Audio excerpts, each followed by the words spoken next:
এবাৰ হিছো অনেক প্ৰসংগলৈ দ্বিতীয়বাৰৰ বাবে বিধায়ক হোৱাৰ পিছত শিৱসাগৰত উপস্থিত হল বিধায়ক অখিল গগৈ। শিৱসাগৰ উন্নয়নৰ বাবে গ্ৰহণ কৰা আঁচনিৰ কথাও ক'লে অখিল গগৈ। মাতৃৰ অসুস্থতা আৰু পৰলোক প্ৰাপ্তিৰ বাবে সমষ্টিত কিছুদিন সময় দিব পৰা নাছিল বিধায়কগৰাকীয়ে। আজি যমুনা চাফাইকৰণৰ কাম কাজ পৰিদৰ্শন কৰিবৰ বাবে আসলে সমষ্টিত উপস্থিত হয় বিধায়কগৰাকীয়ে। তেওঁ কি পৰিকল্পনা হাতত লৈছে এই সকলোবোৰ সদৰি কৰিলে আমি শুনাব বিচাৰিছো তেওঁৰ মন্তব্যটো।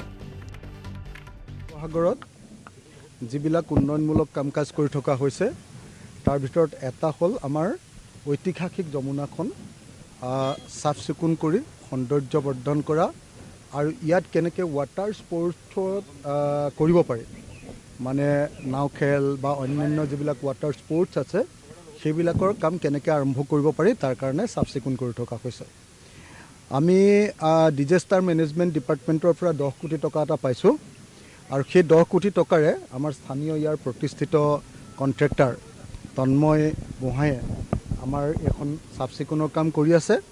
চাফ চিকুণ কৰাৰ পাছত ইয়াত আমি বাউণ্ডেৰীটোত আমি ফেন্সিং দিয়াৰ ব্যৱস্থা কৰিম যাতে বাহিৰৰ জাবৰ জোঁথৰ ইয়াত পেলাব নোৱাৰে, গতিকে ফেন্সিং দিয়াৰ ব্যৱস্থা কৰিম।